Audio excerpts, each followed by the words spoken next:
c'est Koubourou. Avec Dame Olive, nous irons à la rencontre de plusieurs figures emblématiques de la ville de Parakou qui œuvrent efficacement pour la promotion des droits en santé sexuelle et reproductive des jeunes et adolescents. Vous n'êtes pas prêts? Allons-y, go! Les enfants, les ados, font de tontine. Quel type de tontine? Dénommée tontine sexuelle.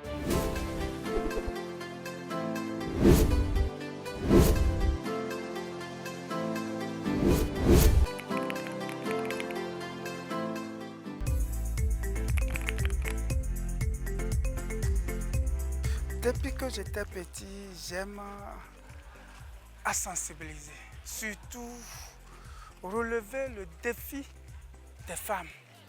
Parce que Sagbora Danielou disait qu'au cours primaire, il y avait 30 élèves. Au collège, c'est 20 qui est venu. Cette fameuse chanson. Et au second cycle, c'est 10. À l'université, 5. Maintenant, regardez, comparativement au ratio des hommes.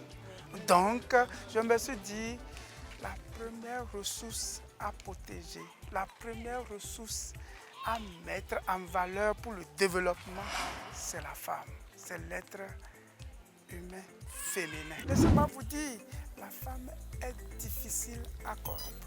Et encore, quand la femme occupe une position, elle ne se laisse pas séduire. La femme peut venir séduire l'homme et puis l'homme va céder, mais la femme, non. D'où j'ai dit, dans ma vie, je dois faire la promotion de la femme pour que ça change un peu, pour que un jour on se dise que le Bénin est dirigé par une femme. Donc, monsieur le surveillant, c'est un promoteur des droits de la santé sexuelle et reproductive. Il nous parle comme un père, il nous donne des conseils comment aller au sexe en étant responsable. Si nous allons au sexe, on doit endosser la responsabilité. Aujourd'hui, nous avons constaté beaucoup de choses dans nos lycées et collèges. Des cas de grossesse. Au jour le jour, le taux de grossesse augmente. Et cela est dû à deux facteurs, le milieu familial et le milieu urbain, c'est-à-dire l'école même. Et le milieu familial, c'est que les parents ne donnent pas l'éducation sexuelle aux enfants à la maison. Les parents n'ont pas le temps de prodiguer des conseils aux enfants à la maison. Maintenant, concernant le milieu scolaire, nous avons les mauvaises compagnies. Nous avons les Facebook, nous avons les réseaux sociaux dans le milieu scolaire qui agissent sur les enfants et ils essaient de mettre en pratique ce que les camarades disent. À Parakou, on a constaté que le pouvoir financier aussi influence les grossesses en milieu scolaire. Comment? Les parents n'ont pas l'argent. Et l'enfant veut sortir comme ses camarades. Donc, il se laisse faire. Il se laisse aux premiers venus, tels que les artisans, les maçons, les couturiers.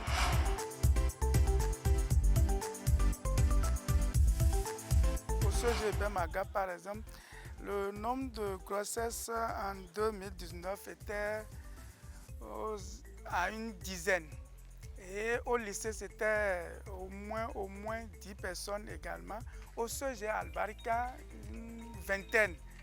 Et à Okedama, ici, là où je suis aujourd'hui, il y avait 5 cas de grossesse. En 2020, quand il y avait le projet Suède, l'ARES, Rescousse Apps, et le taux de grossesse a diminué un peu dans ces collèges. Et aujourd'hui, nous avons quelques cas de grossesse en milieu scolaire et particulièrement au CG Okedama. On a déjà enregistré 2 cas de grossesse au CG Okedama, là où nous sommes aujourd'hui. Monsieur Abel est en contact permanent avec les apprenants par rapport à ces questions, nous avons plus de facilité à lui envoyer les apprenantes, surtout quand nous remarquons des déviances. Il est tout le temps à les conseiller, à les toucher, à les suivre.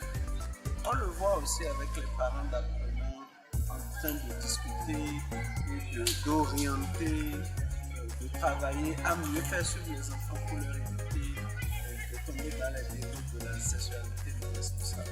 Il y avait une fille en classe de seconde et la fille n'était plus avec son papa, il était avec son papa adoptif. Une fille vierge parce que j'avais créé un club des filles vierges au CG Hubert Kutukumaga.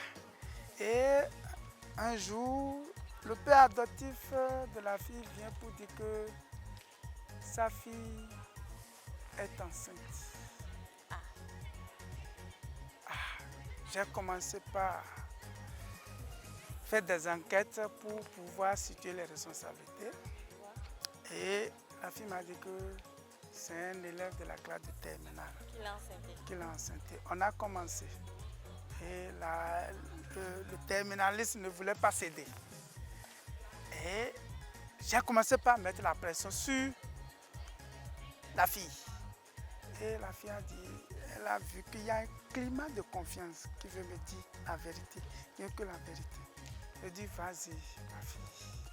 Je dis, est-ce que vous savez que c'est mon père adoptif qui m'a enceinté? Wow. Que c'est mon père adoptif qui m'a enceinté? Comment? Elle dit, le vendredi soir, il n'y a pas cours. Mercredi soir, il n'y a pas cours. Un vendredi à 15h en 2020. Et que papa vient à la maison, maman n'était pas là, maman était à la boutique. Papa vient, il ferme la porte. Et c'est comme ça, papa a C'est accouché. du viol. Oui. C'est du viol. Et quand elle m'a dit ça, j'ai dit, mais ça, c'est mon boulot maintenant. Ah oui. C'est mon boulot. Immédiatement, j'ai appelé le CPS. Et ils sont venus, j'ai dit, j'ai un cas, j'en ai d'accord. On va les référer de l'autre côté. On est parti, on a fait le test et c'était positif. Et c'était vraiment. positif. Maintenant, entre-temps, la fille a dit que le père adoptif, quand il ne voyait pas sa menstrues, il lui a dit ça. Quand il lui a dit ça, il est parti à la pharmacie, il est parti acheter test grossesse. Et ils ont fait le test et le père adoptif dit si ça donne 2 traits, c'est des infections. D'où il faut informer les enfants aujourd'hui. Si ça donne 2 traits, c'est les infections. Si ça donne 1 trait, c'est la grossesse. Ils ont fait le test, ça a donné 2 traits. Il dit non, c'est les infections en Et il achetant. a culpabilisé en plus. En lui achetant des médicaments pour les infections. Antigriffes pour les infections. Antigriffes. Alors qu'il connaissait la vérité. Ils connaissaient la vérité. Et quand ils ont fini, 2e mois encore, les menstrues ne venaient pas. Et c'est là où il a commencé par sortir avec le terminaliste. Et l'autre, elle pensait que c'est le terminaliste qui a enseigné. Maintenant, arrivé au CPS, j'ai alerté le commissariat de Bani-Kanis, puisque c'est le 2e arrondissement qui gérait ce géo. Et ils ont fait le test. Je dis, monsieur, dites-nous la vérité. Qu'est-ce qui s'est passé? Il dit non, que c'est le terminaliste qui a enceinté sa fille. Je dis, ma fille parle. Ma fille a commencé. Monsieur, tel jour, le vendredi à 15h, il n'y a pas cours. Vous êtes venu, vous avez fermé la porte. J'étais vierge, vous m'avez violé. Après, vous avez acheté test grossesse. J'ai dit, je n'ai pas trouvé mes menstrues. Vous avez acheté test grossesse. On a fait, vous avez dit, si c'est 2 traits, c'est les infections. Si c'est un seul trait, c'est la grossesse. C'est la grossesse.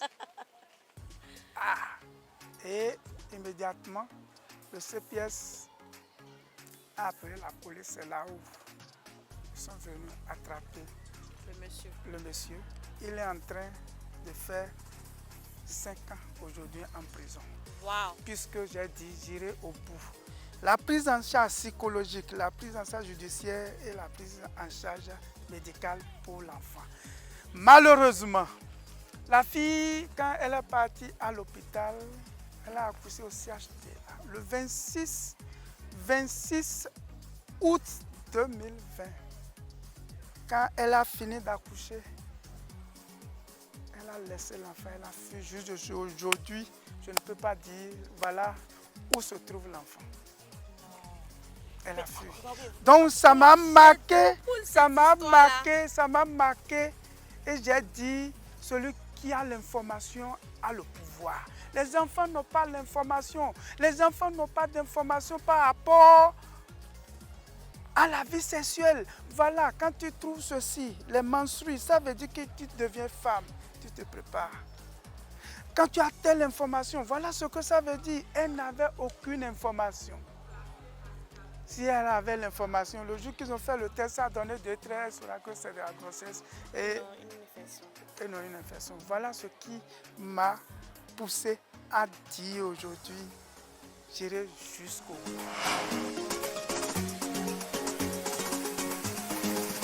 Quand j'étais élève, je faisais si, je me présente, c'est comme ça qu'on se présente. Puisque nous, on a utilisé dans le projet approche TMT, taillé sur mesure. Tu te présentes, j'aime mon premier rapport sexuel à tel âge, j'aime tant, j'aime les femmes claires, j'aime ceci, j'aime cela, c'est mon goût, ça. Et quand tu te présentes comme ça, là, l'enfant en retour se présente aussi. Et quand l'enfant se présente, nous créons un climat de confiance entre le cercle et ça ne sort pas les informations. Et c'est comme ça. Sûr. Et quand il y a un problème, ils viennent me dire ça. Moi, je reste dans l'ombre. J'ai géré des cas ici aussi. Déjà, l'année passée, en terminale C, les enfants vont à l'étude. Voilà encore les dérives. Pour dire, on a étude, on veut faire étude avec les camarades. Ils se couchent. Donc, et vous avez eu un cas de grossesse? Non, il n'y a pas. Mais il se couche. Puisque quand j'ai reçu l'information, j'ai appelé la fille. Je dis, tu sais que je t'aime beaucoup. D'abord, tu es ma chérie, non? Ino, je l'appelle comme ça, Ino. Il dit, oui. Dis-moi la vérité. Tel jour à telle heure. Tel jour à telle heure. Tu étais où? Elle a baissé la tête.